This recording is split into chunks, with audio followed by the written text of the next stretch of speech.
Hello, I'm Ross Collette, and this is my YouTube channel, Faith for Miracles, Deeper Life Ministries. Listen up, please like and share and subscribe. A haiku is just a few words to make a specific point. Here is a specific point. The frog in the bottom of a well will never know the expanse of the ocean. I thought, well, that's a funny thing to say. But isn't it true? The frog down in the bottom of the well can only see where he is. He can only see how high the water gets, what rock he has to sit on or climb on, and hopefully a fly will fall down through there or something that he eats. But sitting in the bottom of the well, you don't have much of a view of anything that's out here in this world. Many people live their lives exactly the same way. You know, we've got a story here in I believe it must be a union story. 40 hours a week for a living, grab a little beer, go home, catch a little TV on the weekends, do your sport, do your yard work, and then Sunday, kick back and watch a football game, a basketball game, and then go to work on Monday and clock in. 40 hours a week for a living, and you send it on down the line. Well, that's what some people do. That's what they live. See, how far down in the bottom of the well are they? They can't see anything. Abraham lived exactly the same way in his own little world. Abraham, Father Abraham, my father Abraham, I'm a descendant of Abraham. In fact, the truth is, you and I have to realize that if all you're doing is looking at all the pagans around you in Ur of the Chaldees, God may speak to you to get you up and get out of this land and go into a land that I will show you. You may have to do that. Everything's going to change. Listen, you say, well, I want to keep it just exactly the way it is.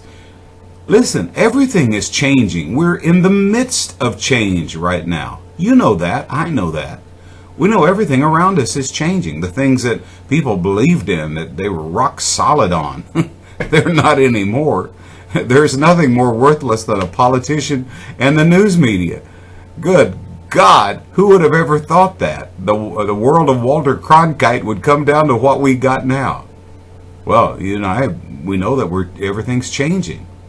You can live in the midst of Babylon if you want to, and look around and see the way everything is where you live in your little world. Or you can expand your heart and expand your mind, and the only way I know that you can truly do that is through the Spirit, through Jesus Christ. You say, well, that narrows you down. No, it doesn't. It sets you free. Go into a land that I shall show you. And when Abraham got there, Abram, still at that time, a little father, and Abraham, he became father of nations. But here he was in this valley and looking around. Oh, this is so beautiful here. I got my sheep, I got my herds, I got my fruit, I got my grapes, I got my wine, I got my stuff that I got. And then God says, no, what you need to do, you're living in the well. You're living in the bottom of a well. You need to go up to the top of that mountain there and look as far as you can see. Maybe I'm telling you to climb your spiritual mountain here and look as far as you can see and see what God has in store for you. Is your vision in the bottom of your well that you made? You made the well, by the way, that you're living in. You're the one who decided what you want around you. You like good things and bad things, and out of your treasure you bring forth good things and bad things. Or do you climb to the top of the mountain and you look as far as you can see? If you do, I believe God has a promise for you. As far as you can see, everything you see, I'm going to give it to you. Anybody blesses you, I will bless them. Anybody curses you, I will curse them. I'll make you the father of nations. And exactly what happened to Abraham.